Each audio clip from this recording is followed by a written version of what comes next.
permiso. Hola Francisco, Hola, ¿cómo mucho estás? gusto, muy bien, gusto saludarte. El gusto es mío, bienvenido Muchas también gracias, por estar muchas acá, gracias. gracias.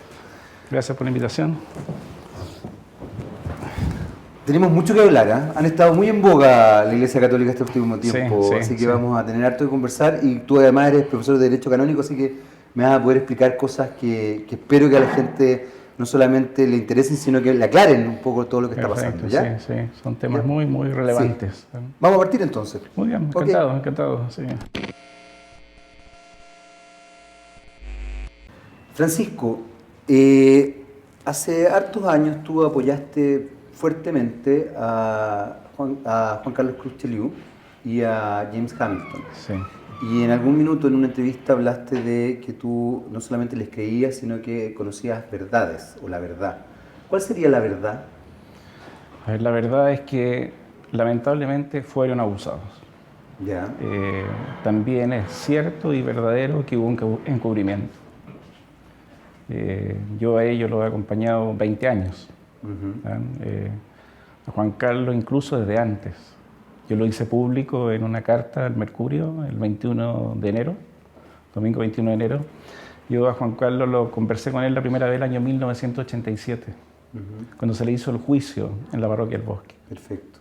Y él llegó muy afectado, estaba un curso más bajo que yo en el seminario. Yo tenía grado de responsabilidad y autoridad en el seminario como maestro de ceremonia y otros cargos. Lo escuché atentamente y le dije, te voy a acompañar. Y yo en esa oportunidad incluso dialogué con algunas personas del Bosque, representándole la actitud que habían tenido con Juan Carlos. Pasaron los años, él dejó el seminario, yo me ordené sacerdote en el 91, estuve hasta el 94 acá en Chile, después me fui a Roma por 5 años. Y cuando regresé el año 2000 y estallaron los casos de Boston en el 2001, Sí, claro. Perfecto. yo contacté a Juan Carlos. Y claro, él se sorprendió, y lo ha dicho más de alguna oportunidad y en los libros que ha escrito sobre el tema. Se sorprendió, pero le dije, yo te voy a acompañar, yo te creo. Y empezamos ahí un trabajo largo, de mucho tiempo, meses y años, en que él pudiera redactar su historia, lo que le había acontecido. Fue un tiempo difícil, yo creo que muy difícil para él también, pero no dejé nunca de acompañarlo. Y hoy día, Francisco, ¿cómo ves la situación después de la visita del Papa, lo que pasó con el obispo Barros de Osorno, todo lo que ha ocurrido, digamos, Sí, en relación sí. a la Iglesia concretamente, que termina con esta investigación donde finalmente el Papa Francisco pide perdón, pero también, lamentablemente, y esto es una opinión personal, Sí. todavía hay personeros de la Iglesia que mantienen una actitud muy distanciada y como molesta incluso. Está la carta de Rasuris que trata de serpiente a Claro, Juan Carlos claro, Cruz, claro. siendo que Benedicto XVI lo estaba acogiendo en su minuto. ¿Cómo ves tú todo ese panorama que finalmente ha sido tan complejo también para la Iglesia Católica? Mira, yo me alegro mucho de la carta del Papa. Creo que la carta del Papa, justamente como él lo dice también en el texto, es fruto de la investigación hecha por Monseñor Chicluna y Jordi Bertemó, quien lo acompañó. Y esa investigación saca a la luz muchas verdades. Y el Papa, si tú te das cuenta en la carta, hace un mea culpa de no haber tenido la información adecuada, de haber valorado adecuadamente los hechos, y hace una denuncia fuerte. Aquí se ha faltado a la verdad y el equilibrio en la ponderación de los antecedentes, y todos sabemos que era para la nominación o no de Juan Barro, o Monseñor Juan Barro en Osorno. Yo creo que eso es un elemento clave. Lo que Monseñor Chicluna descubre en la investigación son antecedentes ciertos, serios y graves, y los pone en conocimiento del Papa. Y ilumina entonces la decisión del Santo Padre de invitar, dice, una parte con magnanimidad, es decir, grandeza de alma, al discernimiento para tomar las mejores decisiones, al corto, al mediano y al largo plazo. Es decir, van a venir hechos y resoluciones en ese timer. ¿Y qué crees tú que podrían ser algunas resoluciones? ¿Tienes alguna idea de lo que podría ocurrir? Yo creo que de todas maneras que algunos obispos deben dejar su diócesis.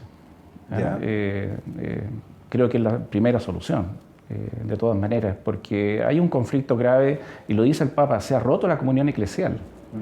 Y cuando se ha roto la comunión eclesial, el que está llamado a construir comunión eclesial, en primer lugar, es el pastor de la diócesis, con su pueblo creyente. Y si esa comunión eclesial se rompe, se tiene que restablecer. Y acá, lo dice el Papa, reparar el escándalo y restablecer la justicia. Entonces, y la comunión eclesial. Y si un pastor, lamentablemente, es causa de esa desunión, por lo antecedente que todos conocemos, que, bueno, hay que dar un paso al costado. ¿Qué es lo que te pasa a ti con el caso concretamente de Caradima y el encubrimiento? Porque lamentablemente hay gente que todavía justifica, que me parece muy grave, el que hayan sido adolescentes ya más grandes, digamos, 17, 16, 18 años, etcétera, etcétera.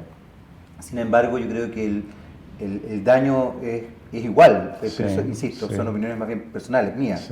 ¿Qué te pasa a ti con eso? Cuando tú pudiste acceder a Juan Carlos y conversar con él en ese entonces, después, ¿qué es lo que podrías también plantearle a esas personas que han tenido de pronto una actitud poco piadosa, incluso para el dolor de esta gente?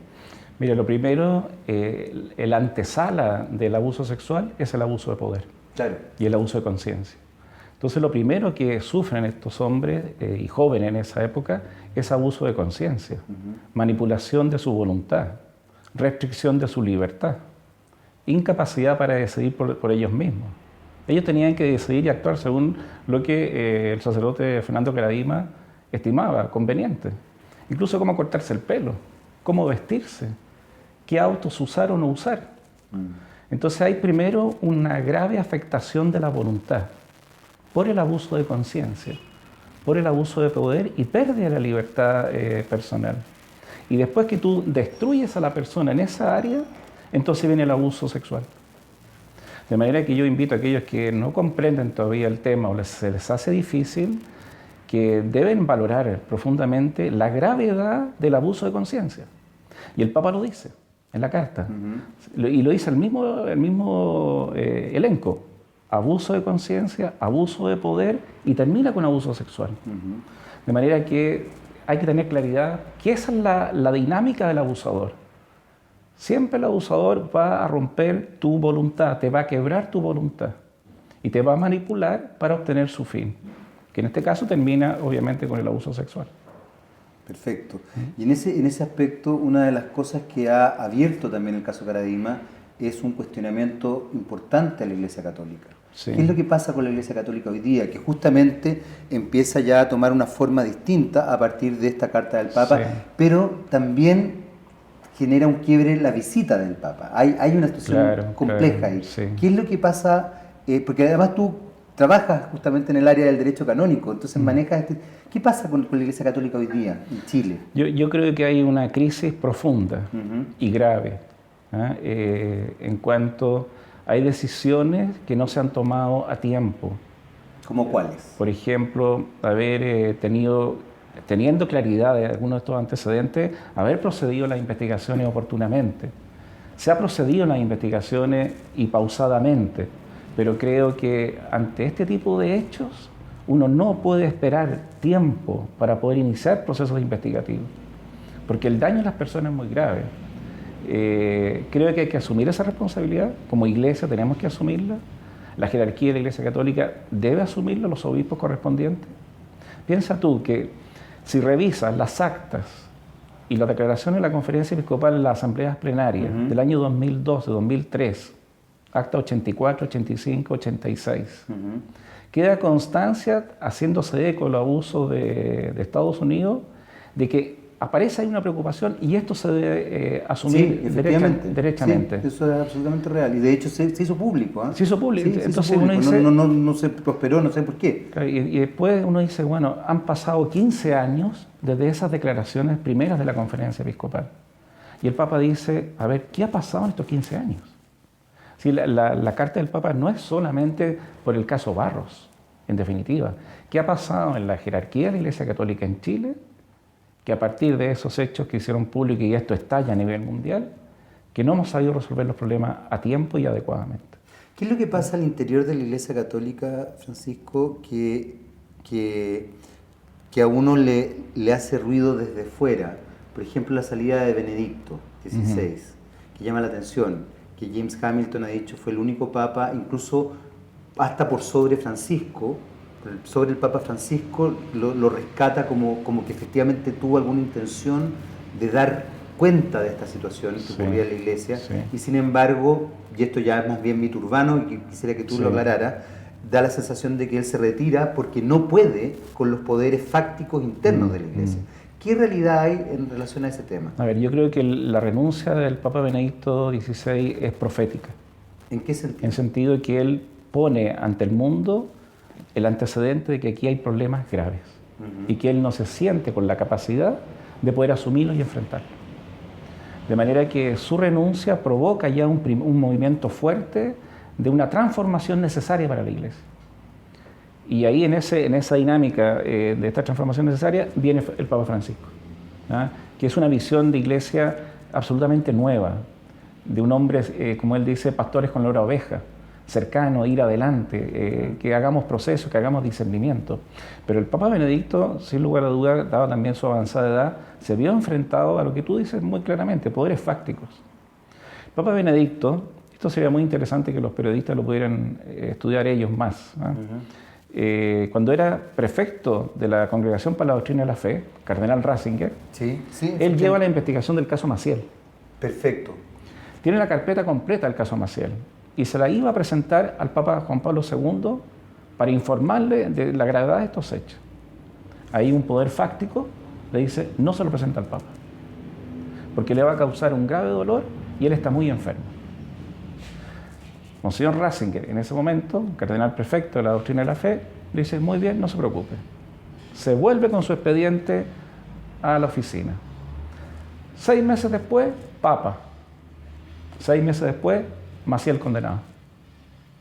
Entonces, el Papa Benedicto tenía claridad absoluta del problema existente. Lo había investigado él personalmente. ¿Por qué funcionan estos poderes fácticos? Eso es lo que uno empieza a ver entonces como cuestionamiento, porque yo creo que esas son las cosas que finalmente marcan una asintonía, una no sintonía con lo que está pasando en la sociedad actual. ¿Qué es lo que pasa al interior de la Iglesia desde el punto de vista político o de poderes también? Que hace que, por ejemplo, Ratzinger, luego el Papa Benedicto XVI, no pueda acceder a algo tan importante como develar algo que está ocurriendo al interior de la Iglesia y que además perjudica a la misma Iglesia? Claro. Mira, yo te lo respondo, el Concilio Vaticano II, cuando en la Constitución dogmática Lumen Gentium habla de la Iglesia, dice santa y necesitada de purificación. Santa porque está fundada por Dios y necesitada de purificación porque está integrada por hombres y mujeres, el pueblo de Dios, que somos pecadores. Entonces esa necesidad de purificación es la que constituye un llamado permanente a la conversión. Y si no damos ese paso de esa necesaria purificación, siempre vamos a estar entrampados en estos problemas. Si tú vuelves más atrás, vas a la época de Jesús, los 12 apóstoles, Judas traiciona a Jesús. Es decir, al interior del propio cuerpo apostólico hay uno que traiciona. Eso no ha cambiado en 2000 años de historia. Se vuelve a repetir de otras maneras, pero hay alguien que traiciona el mensaje evangélico. ¿Hay muchos intereses de poder dentro de la Iglesia? ¿Hay muchas pugnas de poder? Yo creo que las hay. No te podría identificar cuáles son con claridad quiénes son los personajes, pero sí las hay y eso es lamentable. Y el Papa Francisco lo ha denunciado en cada mensaje de Navidad a la Curia Romana y al Colegio de Cardenales.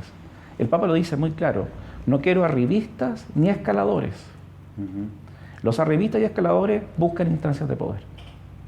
Y obviamente el Papa choca ahí contra una estructura que no pocas veces ha sido escaladora y arribista. ¿Tenemos arribistas y escaladores en la Iglesia chilena? Muy buena pregunta. Yo creo que cada uno tendrá que respondérsela en conciencia. Pero desde la perspectiva que tú ves, no te voy a pedir nombres, cada uno verá a quién le cae el sayo, digamos, pero desde lo que tú has visto. Yo creo que hay problemas y por algo el Papa llama a restablecer la comunión eclesial. Y dice, no quiero más verborrea, no quiero palabras, quiero hechos. Entonces yo creo que ahí el Episcopado Nacional tendrá que asumir, cada uno en forma personal, si hay situaciones que los comprometen a ellos en actitudes que el Papa está recriminando. ¿Tú sientes que la Iglesia Católica chilena está en sintonía con lo que está pensando la sociedad chilena o un porcentaje considerable de la sociedad chilena? A ver, habría que distinguir áreas. Sí, por eso pregunto, no estoy diciendo toda la sociedad chilena porque claro, creo que sería injusto, digamos. Yo creo que hay cosas que sí hay plena sintonía, por lo menos la Iglesia chilena tenía una característica fuertemente marcada de la defensa de los derechos humanos. Y eso uno no lo puede obviar. El cardenal Raúl Selva Enrique ha sido un hombre visionario y profético en eso. Creo que esa dinámica es un pilar fuerte de la Iglesia chilena, de muchos sacerdotes, de muchos laicos y también de muchos obispos que se han comprometido en la defensa de los derechos humanos. También una opción por los pobres, por los más desvalidos, también es una característica de la Iglesia chilena. Yo creo que los problemas se han producido en algunas discusiones valóricas. Ya. Ahí hay tensiones en que obviamente vivimos una sociedad mucho más pluralista, con un montón de bombardeos ideológicos de distintas partes, y en ese contexto se ha hecho más complejo la defensa de ciertos valores fundamentales, el derecho a la vida, el tema del aborto, etcétera. Son temas complejos y ahí hay un conflicto. Pero hay cosas que tú no puedes obviar, aunque tengas conflicto. A veces el conflicto lo miramos como una gran tragedia.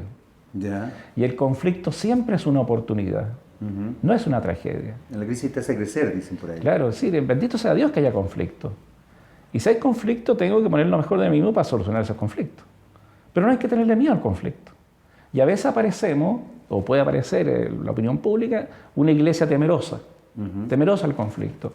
No hay que tener miedo al conflicto. El Papa Francisco no tiene miedo al conflicto y se mete en el conflicto de una manera increíble hasta que en un momento determinado dice, bueno, ¿qué está diciendo este Papa? Y genera el conflicto. Pero también tiene yo diría, la humildad de saber reconocer que se ha equivocado, de pedir perdón y de decir, asumamos el conflicto.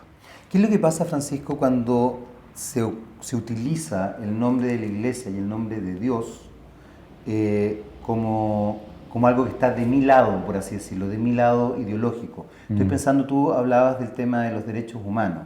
Y si uno piensa, se estructuró un discurso político durante la dictadura militar, donde efectivamente se estableció la idea de que Dios estaba desde un cierto lado. Sí. Y aparece la figura de Cardenal Silva Enrique, cambiando la perspectiva y divide desde algún punto de vista la Iglesia también, internamente. ¿Cómo lo ves tú eso? Mira, yo creo que el tema de los derechos humanos es un elemento esencial y vital del Evangelio de Jesucristo. Después han entrado las ideologías. Ya, explícame eso. Pero originariamente la preocupación por el hombre es una reflexión cristiana. En el siglo II, cuando se elabora el concepto de persona, que no existía, en el derecho romano no existía el concepto de persona. La Iglesia elabora el concepto de persona en el siglo II. Yeah. Y a partir de que el cristianismo identifica a la persona con su dignidad, marca el desarrollo de la historia. Pero hay algo que tú dijiste que me gustó mucho, que decías que la Iglesia se constituye desde la mano de Dios, dime si estoy equivocado, claro. Pero está desarrollada por los hombres. Claro. Tomando eso en consideración, ¿cómo podemos entender la importancia que es respetar al otro en su forma de funcionar y de ser? Porque justamente el pasar a llevar los derechos humanos lamentablemente ha tenido que ver con no respetar al otro. Claro, se ha establecido un discurso donde finalmente, si yo no estoy de acuerdo contigo, te mato. Claro. ¿Cómo pasa ahí? ¿Qué es lo que puedo explicar ahí? Yo creo que es la pérdida de la sintonía con el Evangelio, lo más radical del pensamiento de Jesucristo, del mensaje de Jesucristo. Jesucristo pone siempre al hombre en el centro y su dignidad. Y cuando hemos perdido el sentido de Dios, hemos perdido el sentido del valor de la dignidad humana. ¿La Iglesia es política? Es política porque vive en la polis. Por supuesto, ¿Ah? está bien, me gusta que haga esa distinción semántica. Vive en la polis, vive en la ciudad. Y obviamente que ahí dice el texto del Evangelio, dar al César lo que es del César y a Dios lo que es de Dios. Pero fíjese bien quién lo dice Jesús. Dar al César lo que es del César y a Dios lo que es de Dios. Significa que el Evangelio tiene que estar metido en medio de la sociedad política. Tiene que iluminar también el medio de la sociedad política. Desde ese punto de vista, ¿el Estado chileno que se dice laico es realmente laico? Es laico, que es distinto que sea laicista. A ver.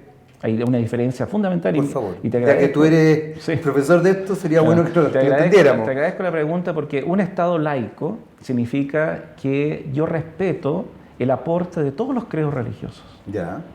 De manera que todos cooperan al bien común. Lo complejo es el Estado laicista. A ver. El laicismo es prescindir del aporte de cualquier credo.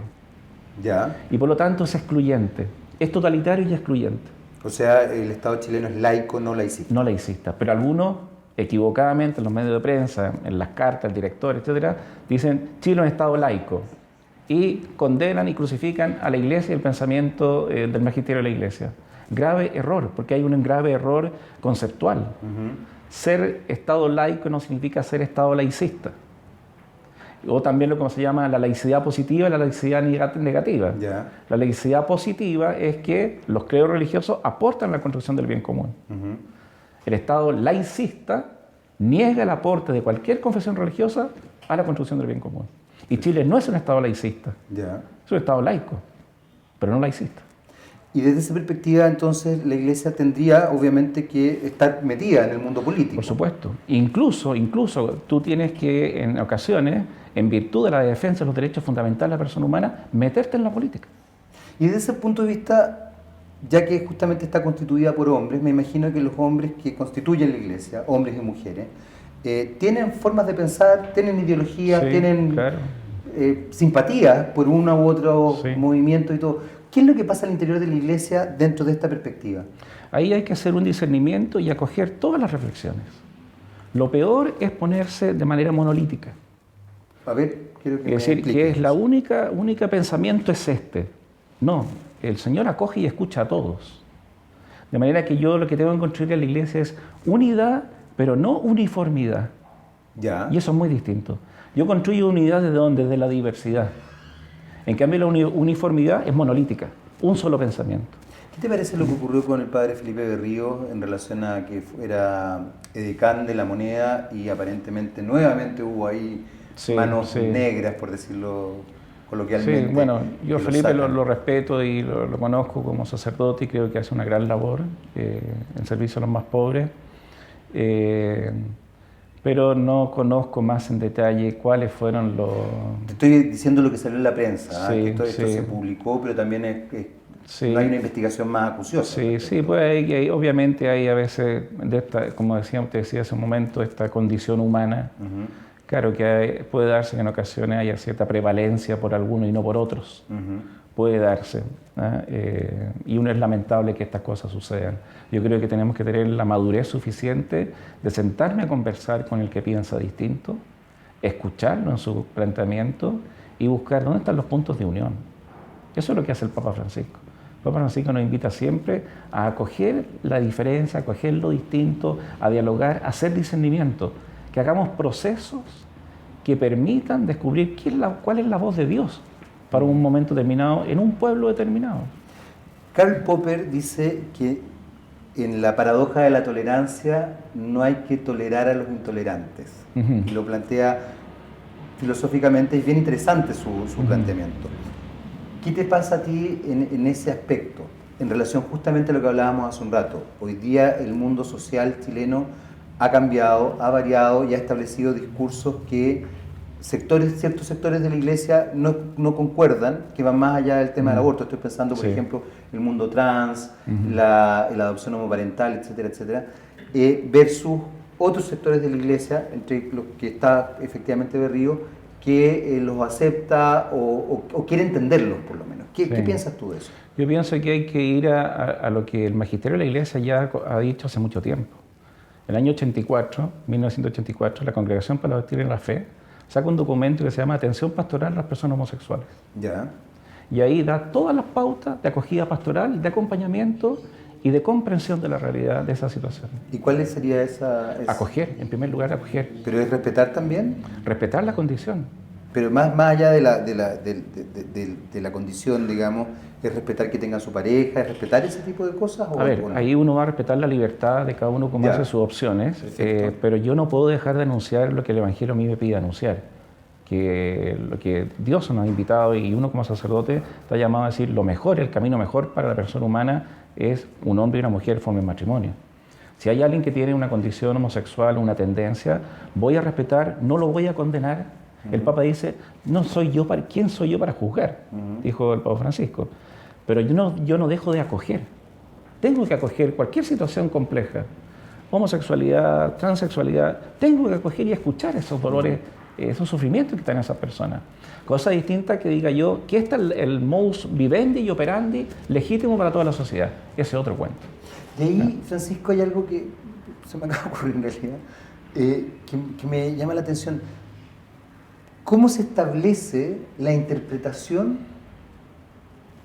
de la Biblia, por ejemplo? Sí, sí. Porque es desde el hombre, entonces. Claro, pero... ¿Hasta dónde sí. yo puedo decir, ya, efectivamente esto es lo que se me está diciendo? Sobre todo, además, que son textos que están muy metaforizados, digamos. Hay mucha metáfora, mucha alegoría, muchas formas que se prestan para la interpretación. Claro. Están los criterios de interpretación. Están dados en el Concilio Vaticano II. Perfecto. En el decreto La Dei Verbum. O sea, hay una manera de interpretar. Sí, sí. Y desde ahí se construye... Exactamente. Tú tienes el dato bíblico. El dato bíblico tiene que ser de acuerdo a la tradición apostólica, el magisterio, fuera y no solo y única exclusivamente el sentido literal de los textos. ¿Qué han dicho los padres apostólicos en los primeros siglos de la Iglesia? ¿Qué ha dicho la tradición y el magisterio de la Iglesia sobre esta materia? Y ahí tú sacas una interpretación mucho más integradora. Y no solamente una visión meramente literal del texto. Porque como bien lo dice, hay textos que son metáforas, son simbólicos. Pero entonces hago la hermenéutica, hago la exégesis y digo, a ver, ¿qué han dicho los padres apostólicos? ¿Qué dijo la tradición? ¿Qué han dicho los padres de la Iglesia? ¿Qué ha dicho el magisterio durante 2000 años sobre este texto? Y ahí tienen los criterios de interpretación correctos de la Biblia. Perfecto. Si no, va a cerrar siempre. Siempre vas a equivocarte. Y en ese sentido la Biblia sigue interpretándose, sigue pensándose. Sí, bendito sea Dios, porque esa es la reflexión teológica. A lo largo de los siglos de la Iglesia han habido grandes teólogos que han ido ayudando a descubrir el sentido más profundo de los textos. Perfecto. Y eso es una riqueza, porque el Espíritu siempre está animando la profundidad del misterio revelado en la Escritura. Y eso es, tú no puedes ponerle una jaula al Espíritu Santo. Siempre está trabajando y siempre nos invita a hacer nuevos descubrimientos del dato bíblico, pero unido a la tradición, el magisterio, los padres apostólicos, que ayudan a comprender el contenido de la revelación. Y eso te hace, obviamente, tener autoridad en cómo tú presentas una verdad teológica con su fundamento bíblico, el análisis de la tradición y el magisterio. Eso te da una integridad y una visión completa y de conjunto. Y la evolución o involución también, no será el cambio, por así decirlo, que generan las sociedades, que establecen nuevos discursos, ¿se van tomando en consideración a la hora de desarrollar estos análisis? Sí, por supuesto. Ponte tú, por ejemplo, el concepto de iglesia antes del Concilio Vaticano II era un concepto piramidal. El pueblo de Dios acá y la jerarquía acá arriba. Perfecto. El Concilio Vaticano II te dice el pueblo, aquí la jerarquía al centro y todo el pueblo alrededor. Perfecto. Cambia radicalmente la cosmovisión. No es de arriba hacia abajo. Es el pueblo de Dios que con su pastor hacen iglesia. Y no hay pastor sin pueblo de Dios. ¿Qué es lo que es lo más importante? El pueblo de Dios. Y el pueblo de Dios necesita pastores, pero pastores para servir al pueblo de Dios, no para servirse a sí mismo. Y eso es la eclesiología del Vaticano II. Iglesia, nuevo pueblo de Dios. Comunión y participación. Criterios fundamentales del concilio. Que estamos llamados a hacer vida nosotros también. Por eso la importancia del laico en la iglesia, del papel del laico y del pueblo de Dios, porque ellos van a aportar mucho al hacer iglesia. Y hoy día, sin los laicos, tú no haces iglesia.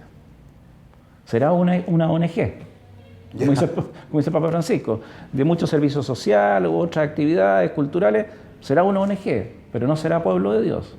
No será iglesia pueblo de Dios. Perfecto. ¿No?